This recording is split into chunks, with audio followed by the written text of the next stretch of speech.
All right, now it's time for our Walker Automotive Spotlight segment. Our good friend Shamit Dua joining us. Follow him every day on X for insightful Pelicans videos. Also, read him on Substack. Some great stuff, deep dive into the analytics. Three big questions for you as we get ready for Pelicans Media Day. Is Brandon Ingram going to show up and be the best version of himself after being the speculation of all sorts of trade reports in the offseason?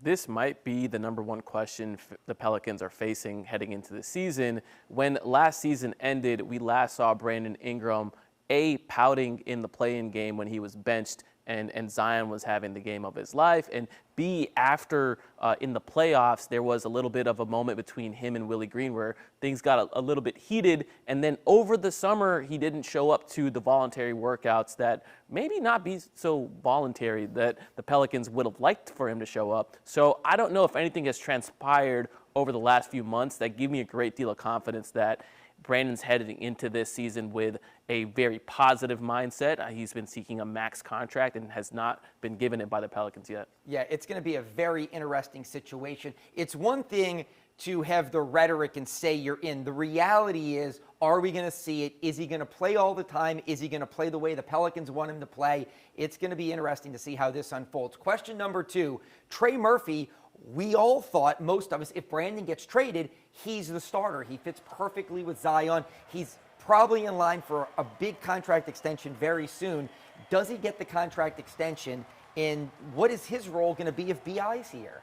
Well, I think with restricted free agency looming for Trey Murphy, the Pelicans will be prudent to get a deal done this summer. They have up until the first day of the regular season to agree to an extension with Trey Murphy. And typically with these third-year extensions, they go right up till the start of the season. Last year, a number of pending restricted free agents agreed to their rookie extensions 2-3 days before the regular season. And I would expect the Trey would be on a similar timeline. Training camp will happen, and then at the end of training camp, we'll probably see an announcement with a deal. I do think that number is going to be quite large, and people are going to be surprised, but that's kind of the price you pay for the perfect fit around Zion Williamson. So just really quickly, not to just spoil everything here, you and I were talking about the numbers. It could be what annually? It could get up to about $30 million a year, in my opinion. Yeah, so Trey Murphy, $30 million a year, potentially, we shall see. And final question for you, a topic that I know you just love to discuss. Is Daniel Theis the Pelicans starting center?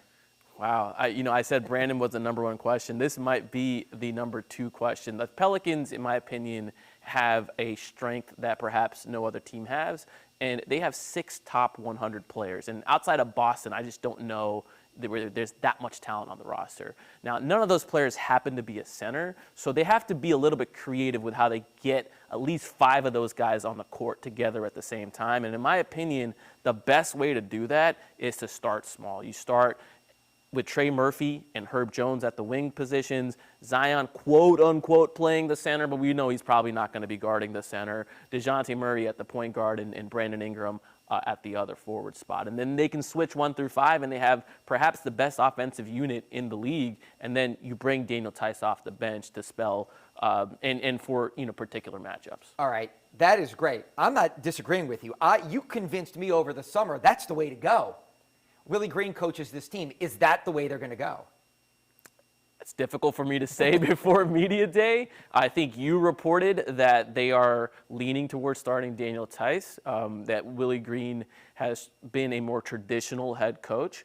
And so, yeah, it would absolutely not surprise me if that is the decision that they stuck with. Maybe he starts 7 minutes in the first quarter or so, 6 minutes, and then they play small. And same thing they kind of ended up doing with Jonas Valanciunas towards the end of last season, where JV would only play maybe about a quarter and a half worth of game time, and they would close out with Larry Nance or Dyson Daniels or just some of their other small units. Yeah, Shamit Dua, great stuff. Basketball season is upon us. Training camp starts this week. You know what's amazing?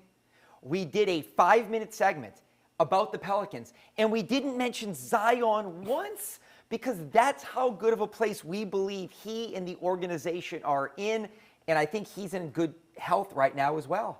Yeah, shout out Will Guillory, who had a great feature on him that dropped today. He notates that like Zion has been doing two-a-days and he's been waking up at 6 a.m. and he's been eating right, has a chef following him around. So I'm really excited to see him take that and translate it to the court, and hopefully he has the best season of his career. All right, he is Shamit Dua. Wonderful insight as always. Again, follow him on X, on Substack. He's one of the best that covers the NBA.